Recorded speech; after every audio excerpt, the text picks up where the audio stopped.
Buen día. Bueno, me toca moderar este taller. Soy Matías Bertolotto del programa de maleza resistente de APRESID.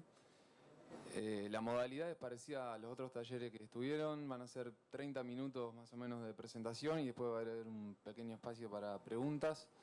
Les pido por favor que silencien los celulares y mantengamos el silencio en la sala. Bueno, la presentación va a estar a cargo de Delma Fassini, que es ingeniera agrónoma, y Luisa. Delma es ingeniera agrónoma y farmacéutica, tiene un posgrado en manejo y conservación de recursos naturales, una especialidad en biología y ecología de malezas, y actualmente es docente de la Cátedra de Maleza de la Facultad de Ciencia Agraria de Rosario, investigadora del Consejo de Investigaciones de la Universidad Nacional de Rosario. Luisa es ingeniera agrónoma, tiene un posgrado en manejo y conservación de recursos naturales. Actualmente es profesora adjunta con dedicación exclusiva de la Cátedra de Maleza de la Facultad de Ciencia Agraria de Rosario e integra la Cátedra de Malezas desde 1985. Adelante. A medida que surja alguna pregunta, después me piden el micrófono, levantan la mano y se lo acercamos. A ver. Bueno, como hay muchos exalumnos, voy a contar con su colaboración, porque deben saber todo esto. Y con la de los colegas, que hay muchos dedicados a la botánica que saben más que yo, así que también espero contar con su colaboración. Y con la paciencia de ustedes, sobre todo, porque yo no estoy acostumbrada a hablar sin moverme. Así que eso va a ser una dificultad a lo largo de los 30 minutos. A ver cómo hacemos. Bueno, cuando nos invitó Martín Marcetti a dar este taller junto con Delma Fassini, la primera cosa, ¿cómo hacemos? A ver.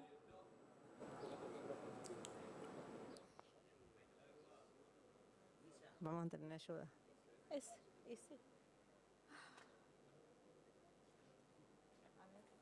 A ver si me llevo mejor con este.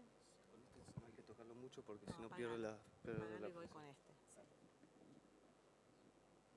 Vieron que yo sabía, a ver. Espérate, me tiene que ver. No, está prendido, tiene una lucecita verde, pero el de allá me tiene que dar. Ahí estamos, ¿me escuchan? Bueno, empezamos de nuevo entonces, vamos a intentar. Como les comentaba, cuando Martín Marcetti nos invitó a Delma y a mí a dar este taller sobre reconocimiento, la primera cuestión por la que tuvimos que pasar fue decir, bueno, malezas difíciles hay un montón y varían según la zona.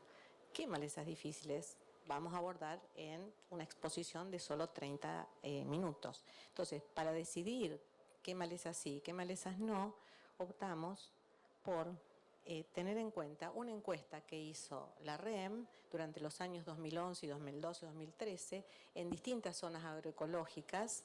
Fueron 13 talleres destinados a ingenieros agrónomos y basándonos en las zonas que ven ahí, NOA, NEA, Córdoba, la zona de Entre Ríos, la zona núcleo y la zona del sudeste. Y en cada una de ellas varias localidades. Los resultados de la encuesta, si después lo quieren ver, están expuestos en un póster al final de los talleres. Ahí hay en el pasillo ese, ahí están expuestos los pósteres y están expuestos los resultados de esta encuesta. Entonces decidimos tomar en cuenta cuáles eran las especies problemáticas que los asistentes a los talleres habían mencionado en estas encuestas. De eso surgieron dos grandes grupos, un grupo integrado por las malezas resistentes, Amaranthus palmeri, Amaranthus quitensis o Amaranthus hybridus, Avena fatua, Digitaria insularis, Eleucina indica, Echinocloa colonna, Sorghum alepense, Lolium, tanto Lolium perenne como Lolium multiflorum, Raphanus sativus y Brassica napus. Esas estaban todas citadas en las encuestas. Y entre las especies tolerantes o algunas de difícil control, como es el caso de Conisa, que no es tolerante, pero es de difícil control, entre las especies tolerantes citadas, las más citadas eran Borreria, varias especies de Borreria, Comelina erecta, Conisa, tanto sumatrensis como bonariensis, Cynodon, el Cynodon dactylon y también el otro, el Hirsutus, Chloris y Tricloris, Gonfrena, Parietaria debilis, Papophorum, Spharalcea, Petunia, viola y euforbia. Nosotros sumamos creo que 2, 3 especies más que nos parecían importantes mencionar y que no estaban en la lista. O sea que por eso a lo mejor hay algunas especies que ustedes consideran difíciles y no están incluidas. Otra cosa de la que quiero hablar antes de empezar directamente con el reconocimiento es ¿por qué reconocer malezas? ¿Por qué tenemos necesidad de reconocer malezas? ¿Y por qué es importante reconocerlas? Sobre todo en estado de plántula, las malezas, o por lo menos en los primeros estadios vegetativos. Si nosotros pensamos en las acciones a seguir durante un programa de manejo de malezas, hay varias: el diagnóstico, la planificación, la ejecución y la evaluación de ese programa. El primer paso de toda esta cantidad de pasos dentro del programa, el primer paso es identificar y registrar las especies presentes. Si nosotros hacemos esto mal, todas las otras acciones van a estar mal encaradas, porque vamos a estar queriendo controlar una maleza que no es, o planificando controlar una especie que no era la que estaba presente. Y cuando nosotros vamos a hacer la evaluación al lote y no sabemos qué especie es la que quedó en el lote, eso nos puede traer un grave problema, porque nosotros podemos tener una especie resistente y no reconocemos que es una especie resistente, la que escapó al control, la que escapó a las medidas de control, y el año que viene vamos a tener un problema mayor. Por eso es muy importante reconocer especies, sobre todo les digo en estado de plántula. También reconocer una especie en estado de plántula que nos permite mejorar todo lo que tiene que ver con la logística. Me da más tiempo a planear, a conseguir el herbicida, a conseguir quién va a aplicar ese herbicida, me da más tiempo para tomar las decisiones correctas. Por ejemplo, si nosotros miramos, también hay otra cuestión. Vamos a recorrer el lote, vamos a monitorear. ¿Desde dónde monitoreamos? ¿Qué miramos? Si nosotros miramos un lote como este, que está tomada la foto desde la tranquera, digamos desde el alambrado, si nosotros miramos, los exalumnos saben que esto es Zavalla, ahí cerca de Forrajes. Si nosotros miramos esto, podemos decir qué especie vemos ahí. ¿Cuántas especies hay ahí presentes? ¿Qué hay? Nada. Está verdeando, decían antes, apliquemos glifosato. Bueno, si nos acercamos un poquito más, ¿qué les parece que puede haber? Piensen a lo mejor, ¿qué puede ser? ¿Cuántas ven? Posiblemente hasta allí vemos una sola especie. Y si hacemos apuestas pueden decir, qué sé yo, Boulesia, no sé, ¿qué les parece? Eso está tomado un poquitito más cerca, ¿no es cierto? Ya me acerqué y me agaché un poquito más. Acá ya me agaché un poquito más, doblé la rodilla para mirar. Ahí ya vemos que hay dos especies, una de hoja ancha y otra que es una gramínea, pero todavía no podemos determinar qué es. Pero sabemos que por lo menos hay dos. Cuando nos acercamos con la cámara, nos arrodillamos en el lote, nos agachamos un poquito a mirar, resulta que no había ni una ni dos especies. Como ven, hay un montón de especies. Las dos predominantes que ustedes estaban viendo eran raygrass y amimajus, el apio cimarrón, ¿sí? Que se ve acá. Pero además de raygrass y de apio cimarrón, hay capsela, hay mastuerzo, coronopus, hay taraxacum, hay capiquí, estelaria media, hay una quinoa. Si corremos el rastrojo, que no se ve acá en la foto, había también parietaria en ese lote, ¿sí? Entonces es muy importante no mirar desde lejos, porque desde lejos tenemos una impresión y cuando nos acercamos nos encontramos con otra cosa. Vamos a mirar primero malezas del ciclo otoño-invernal. Están agrupadas por ciclo, no por familia botánica ni nada. A ver acá, por ejemplo, otra cuestión a tener en cuenta. ¿Qué tenemos que mirar? ¿Qué cosa mirar? Hay que mirar alguna característica que sea constante. Ustedes saben que en las malezas hay mucho polimorfismo y a veces conseguir una característica constante tiene su dificultad. ¿Qué tenemos que mirar? Cotiledones, la forma de los cotiledones, ¿sí? Hojas, forma de las hojas, borde de las hojas, tallo, si es redondo, si es cuadrado, si es una gramínea, si tiene o no tiene lígula. Todas esas características son las que nos van a ayudar a identificar. Acá estamos viendo 6 fotos, pero hay 3 que son de la misma especie. Esta sabemos que es distinta, pero esta foto y esta foto corresponden todas a Conisa.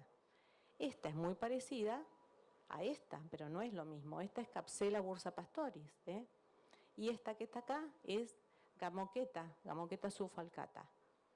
Una cosa a tener en cuenta, por ejemplo, con coniza, que es una maleza difícil, es que siempre las dos primeras hojas muchas veces no tienen los dientes característicos de coniza. Las dos primeras hojas pueden tener las hojas sin dientes. Después ya, ven, ahí se empiezan a ver los dientes de coniza.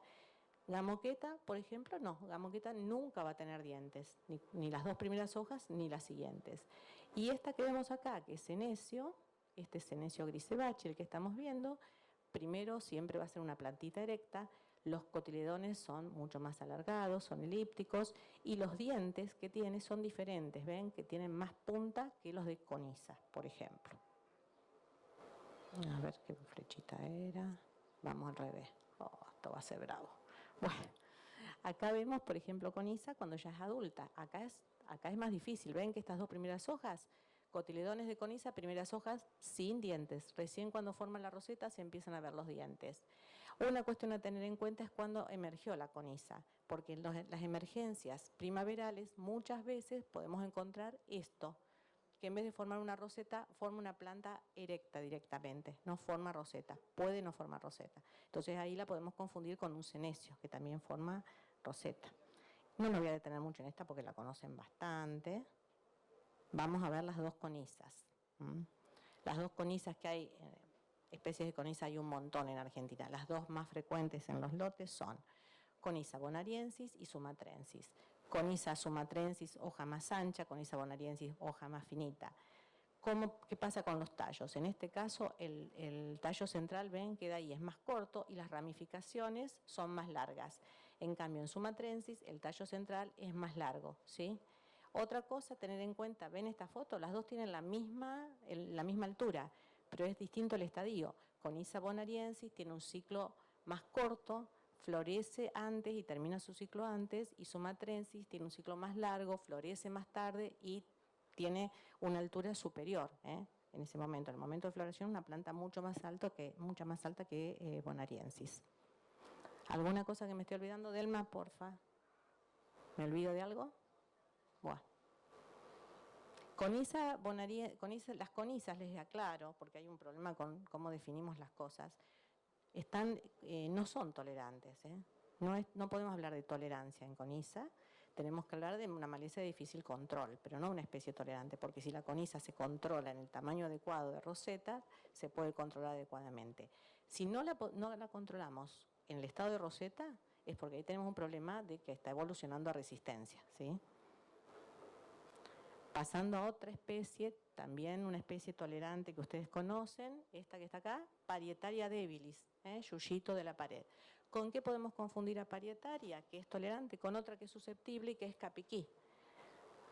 Para diferenciar una de otra, lo más notable, les voy a ir diciendo solo una característica, para que no se haga tan largo esto. Esta tiene un mucroncito en la punta, ¿ven? Las dos pueden terminar, las hojas pueden terminar en los dos casos de forma aguda, pero esta tiene un mucrón, ¿sí? Y esta nunca va a tener el mucrón. Esta tiene tallo translúcido, esta no tiene tallo translúcido, esta tiene una liñita de pelos, ¿sí?, en el tallo, y esta nunca lo va a tener. Además, ¿qué otra cosa es muy notable? Miren, esto es el cotiledón, esto es el cotiledón, Las formas de los cotiledones son muy, muy distintas. Acá vemos Parietaria, acá se ve el tallo translúcido. Ven que a veces la hoja puede ser bien aguda, pero nunca va a tener el mucrón que tiene en el caso de Stellaria media, que es el capiquí. Raphanus sativus. Esta especie es resistente a ALS en la zona sudeste de Buenos Aires. Característica del Raphanus. Los cotiledones, ven, acorazonados, ¿sí? Y las primeras hojas son enteras, pero tiene el borde aserrado y un poco lobulado, ¿sí?, de las primeras hojas. Y después las hojas empiezan a partir. Dentro de las brasicáceas es la que tiene los cotiledones con el peciolo más largo. Tiene un peciolo bastante largo y un cotiledón acorazonado bastante grande. Cuando está en flor es fácil porque la flor generalmente puede ser o blanca o azulada. Esta otra que está acá, Brassica napus, también es una especie con resistencia, creo que al glifosato, sudeste de Buenos Aires. Los cotiledones, ¿y de qué estamos hablando? Acá no se lo confunden, piensen en la colza. Es la colza, pero que está en forma silvestre, pero es la colza que todos conocen, es la misma especie de colza. Cotiledones también acorazonados, las hojitas parecidas, pero los cotiledones un poco más chicos, un poquito más corto el pecíolo. Y cuando florece, bueno, la flor típica de la colza, que es amarilla. Viola tricolor, pensamiento silvestre. Acá hay una discusión, ¿es tolerante, no es tolerante? Bueno, la incluimos dentro de las tolerantes porque esa discusión todavía no está resuelta. Algunos consideran que es tolerante al glifosato, otros que se puede controlar bien haciendo en el momento adecuado el tratamiento. Características para reconocer viola. Viola, ¿con qué la podemos confundir? Con lamium la podemos confundir, con urtica. Primero, cotiledones pueden ser parecidos al lamium, pero no va a tener ninguna escotadura, ni en la punta ni del cotiledón, ni en la base del cotiledón, ¿sí? El cotiledón es redondito. La hoja es peciolada y el crenado de la hoja, ven, no es tan profundo como en el caso, por ejemplo, de ortiga. Y lo más importante, que no se alcanza a ver en las fotos, si ustedes ven el tallo y ven el pecíolo de las hojas o de la flor, ahí donde se une pecíolo y tallo, hay una cosa que llaman estípulas. ¿Se acuerdan allá lejos de botánica? Son como una especie de mini hojitas que están en donde se une el pecíolo y el tallo, en el caso de viola. ¿Cuándo florece? Bueno, es fácil de reconocer y esta es la cápsula. Tiene una cápsula con una gran cantidad de semillas muy pequeñas y cuando se abre esa cápsula las semillas salen disparadas a más de 1 metro, y es la forma en que que desparrama sus semillas dentro de un lote, ¿sí? No tanto por la cosechadora, porque esta es media bajita. La mayoría de las especies de las que vamos a hablar hoy, la mayoría se dispersa a través de la maquinaria agrícola.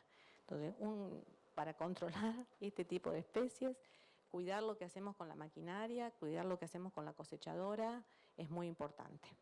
Pero esta es petiza, es de la familia Violáceas, también sudeste de Buenos Aires, ¿sí?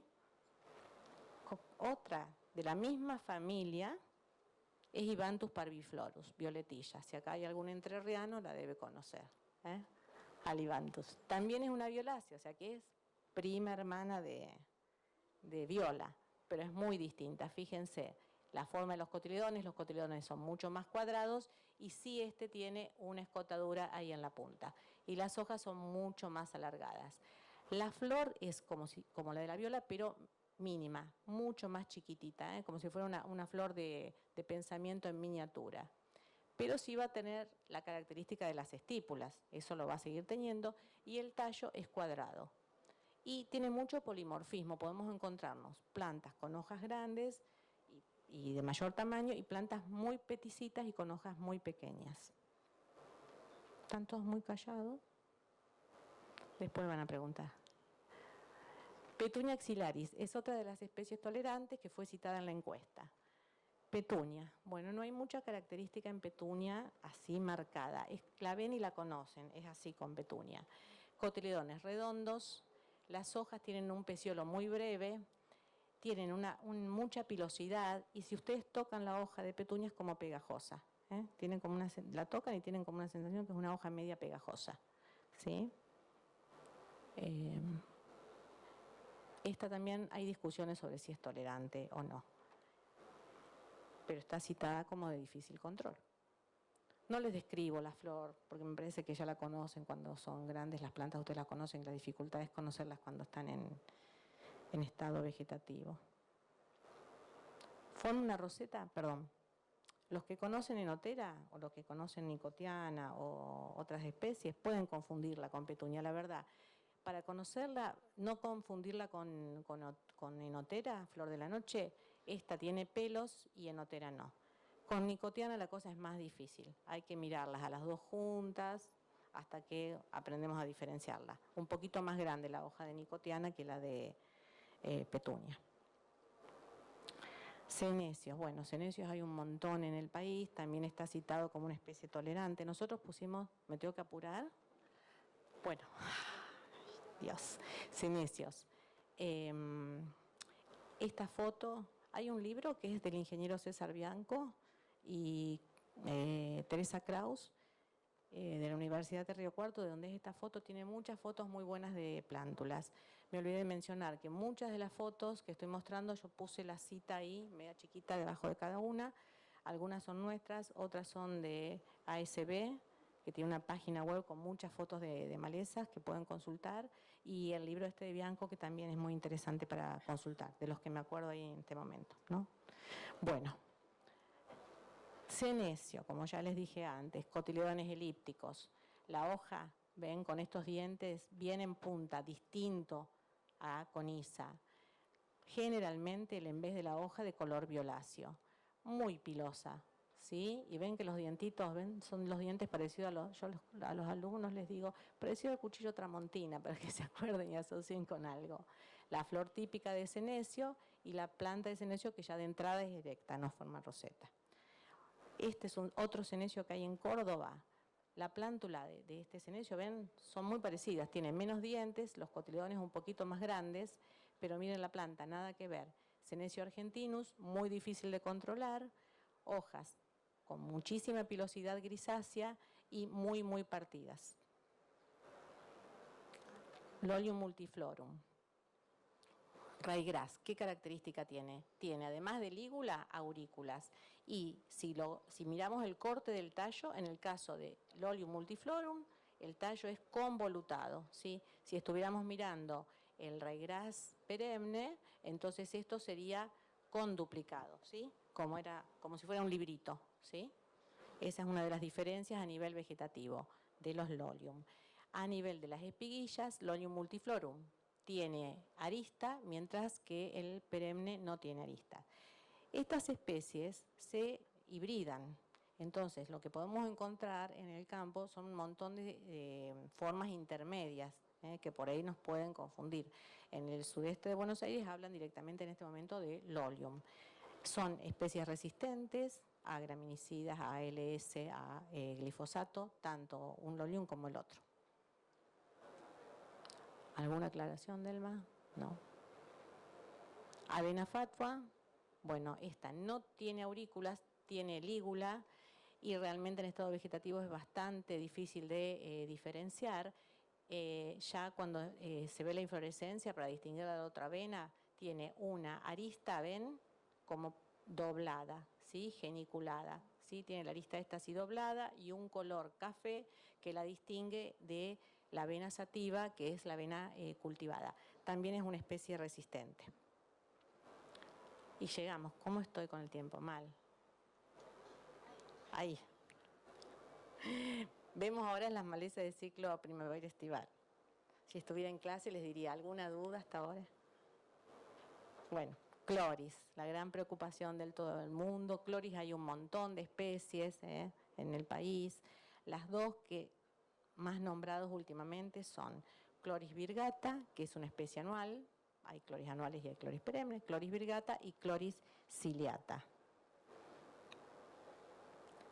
Recién estaba hablando con unos colegas y les decía que acá me van a tener que dar una mano porque las conocen más que yo, estas especies. En la bibliografía, esto le vamos a echar la culpa a los botánicos. Los botánicos no se ponen a veces de acuerdo y tenemos unos problemones en las identificaciones. Aparece mucha información que no es igual. O sea, uno dice, esta tiene pelo, la otra dice, no, esta no tiene pelo, esta tiene lígula membranosa, el otro dice pestañosa. O sea que hay mucha diferencia en lo que encontramos citado en la bibliografía. Pero esta que es la anual, que es Cloris virgata, esta todavía, hasta ahora la habíamos incluido dentro de las tolerantes. Puede ser que se pase al bando de las resistentes, porque se están haciendo algunos estudios para ver si hay algún biotipo resistente en Córdoba. Característica, cuando está en vegetativo. Es parecida, los que conocen el capín, el tallo es chato como lo del capín, ¿sí? Y en la parte de abajo, ven ahí, tiene una zona rojiza, ¿sí? Acá ven que esto es erecto, todos los tallos van para arriba, pero si está en una maceta. En el lote esto está como más pegadito al piso, como pasa con el Eucine, ¿sí? Los macollos un poco más pegados al piso, no tan para arriba, ¿sí? En los lotes. Esas son las características. En cuanto a la lígula, la vamos a definir como una lígula pestañosa con algunas cilias. ¿Alguna aclaración, Sabaté, que me ayude? ¿Estamos ahí? La misma confusión. Bueno, Cloris ciliata, se la conocemos como Cloris pastoborla, esta especie es tolerante, es perenne a diferencia de la otra Cloris. Es, para diferenciarlas así a simple vista, es una planta mucho más rígida. La otra, dijimos, se parecía más a capín y esta se parece más a eleucine. Para los que conocen eleucine, ¿sí?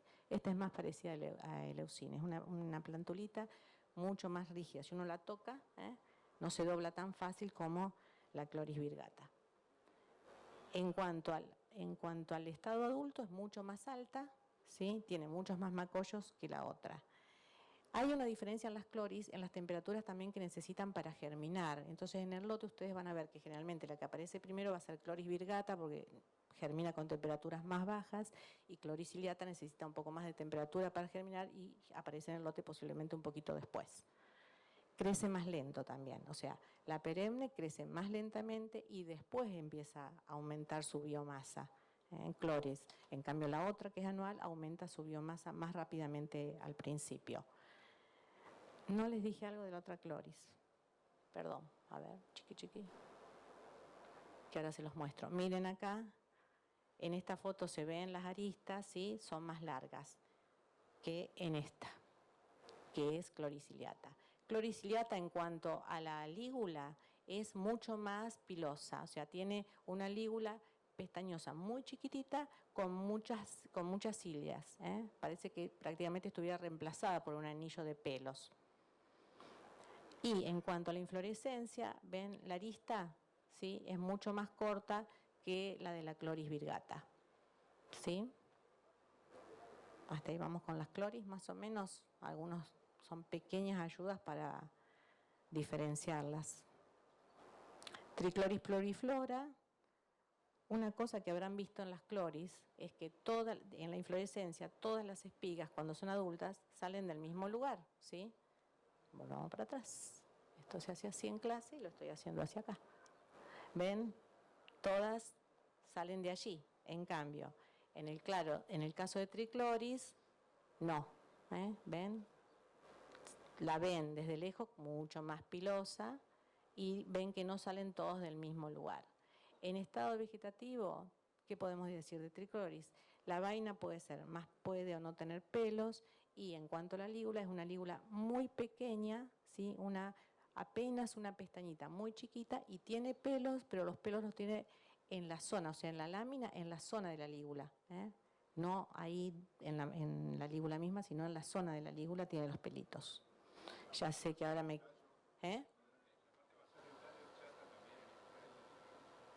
Sí, pero no tanto como se notan las otras. Eso no lo sé. Ahí no lo sé. Las Eustaquis.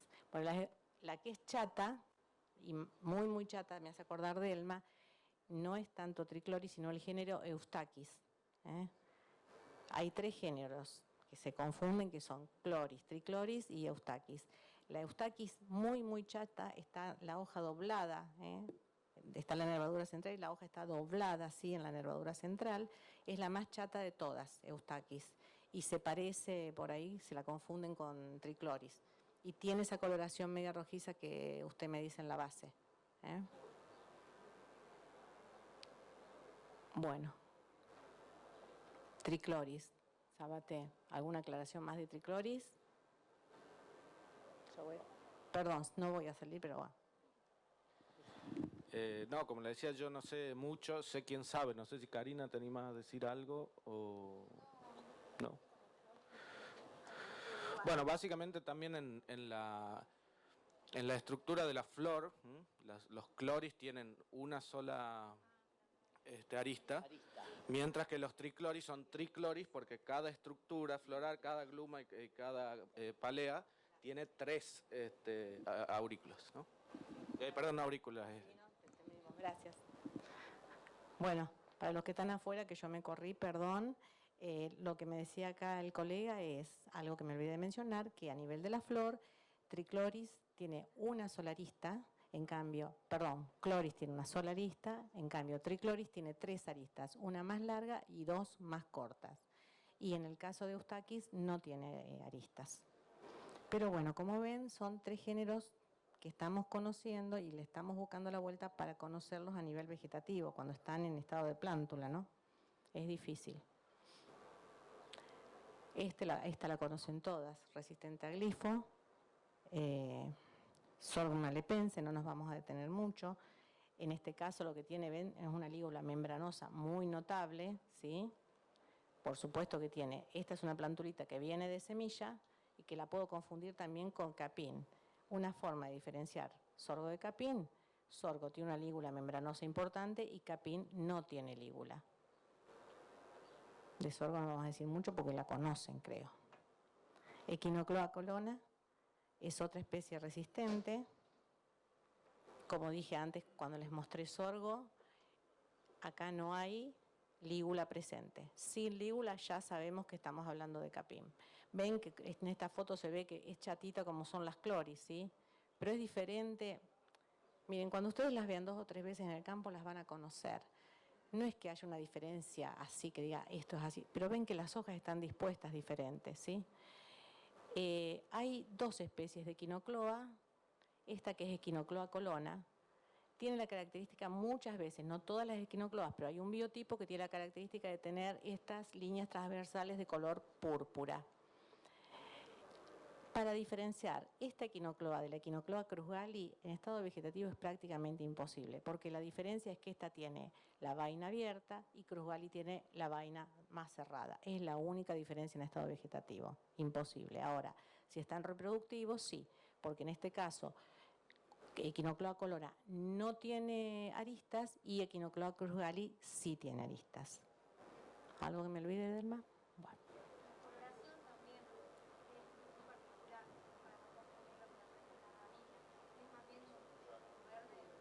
Yo ahora repito. Ella me está agregando, la colega, que tiene un verde diferente, más pálido, ¿sí?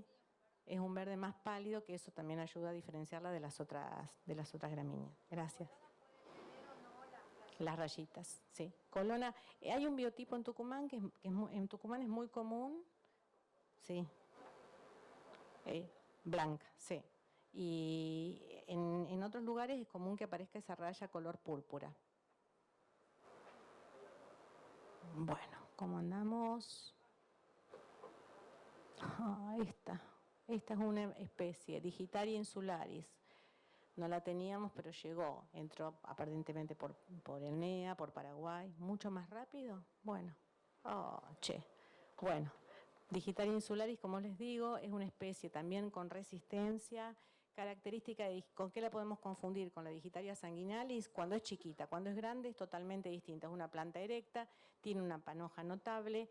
Fíjense, las semillas tienen una gran cantidad de pelos, se distribuyen bien por el viento, la lígula es membranosa de forma triangular.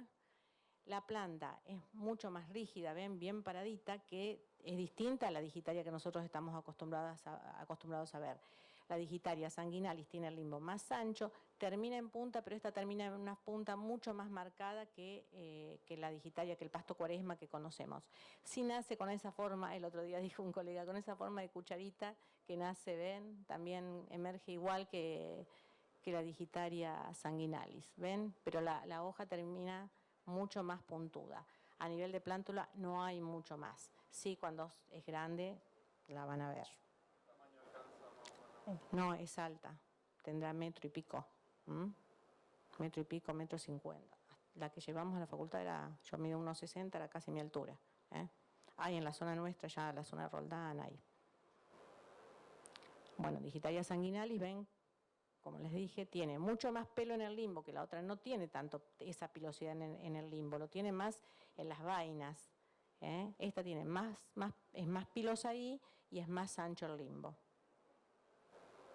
Eleucina indica, otra especie resistente, es chata, nervadura central bien marcada, tiene apenas una pestañita como lígula.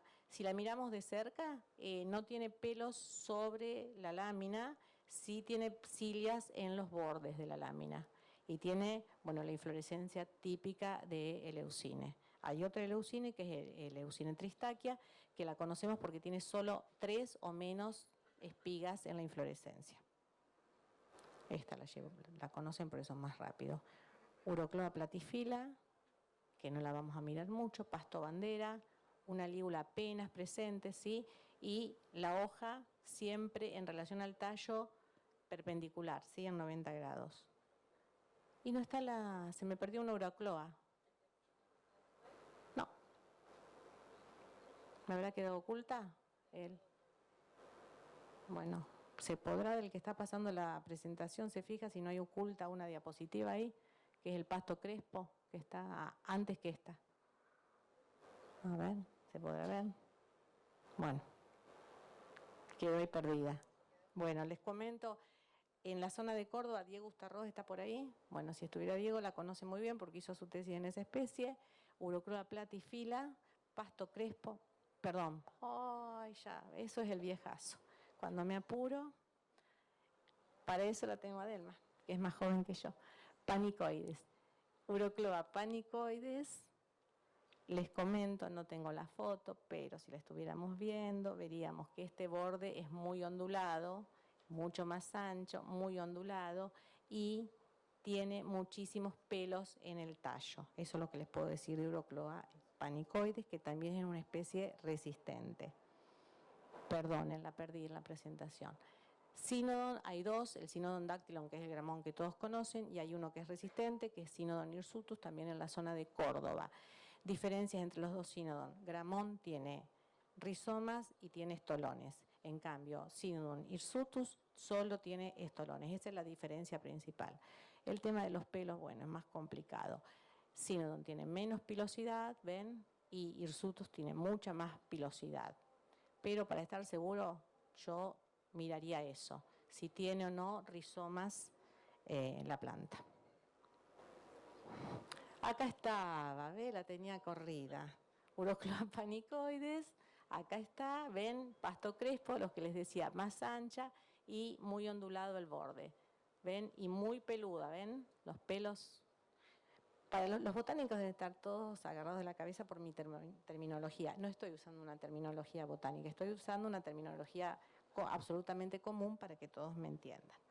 Bueno, Papophorum cespitosum, otra especie tolerante, de la que hay muy poca información, es perenne, tiene rizomas, se dispersa también por maquinaria, pero también por el viento, por el tipo de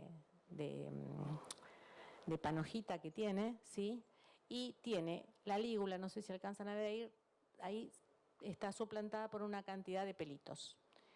La hoja es muy fina, es una planta muy rígida, parecida a las cortaderas que estamos acostumbrados a ver en los bordes, ese tipo de hoja, una hoja rígida, muy dura, que se cierra, entonces eso también se enrosca sobre sí misma y puede tolerar mucho la sequía.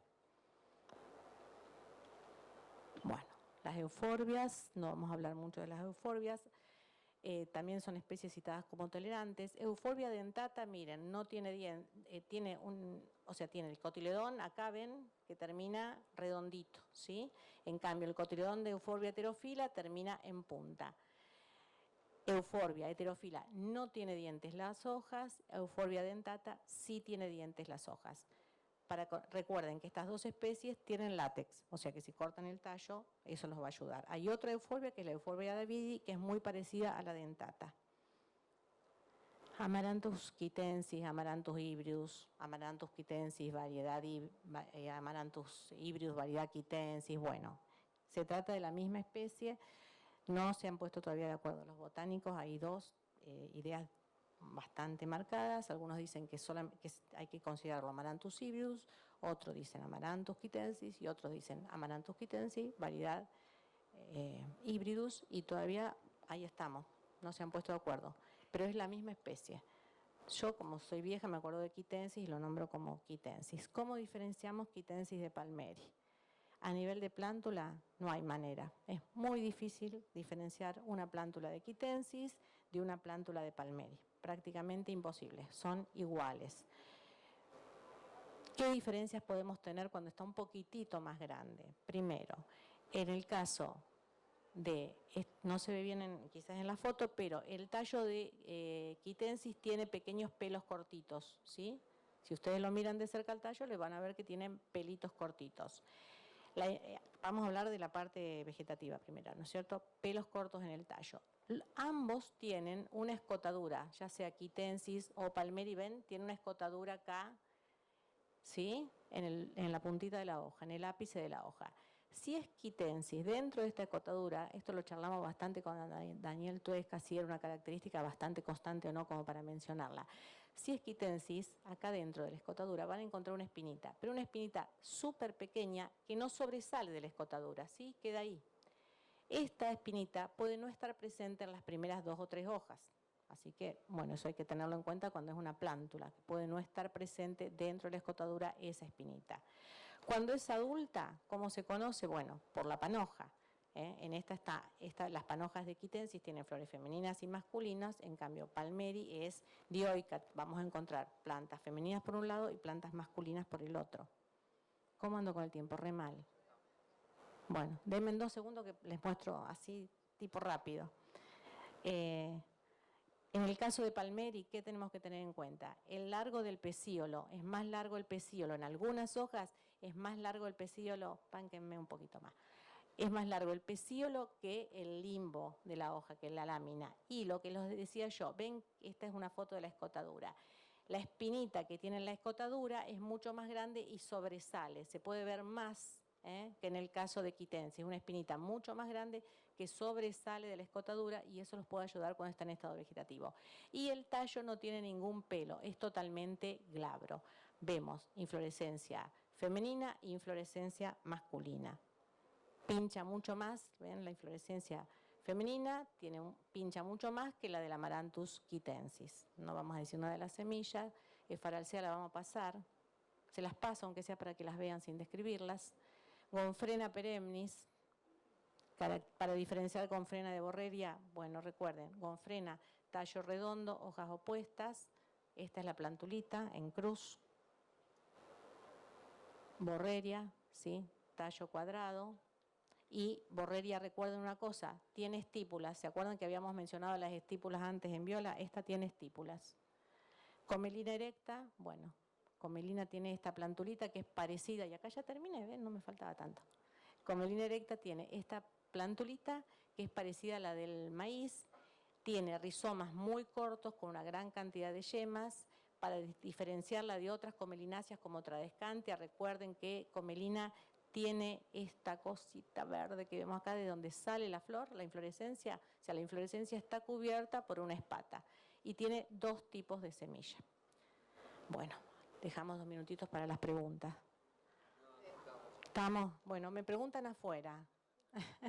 Perdonen por soy...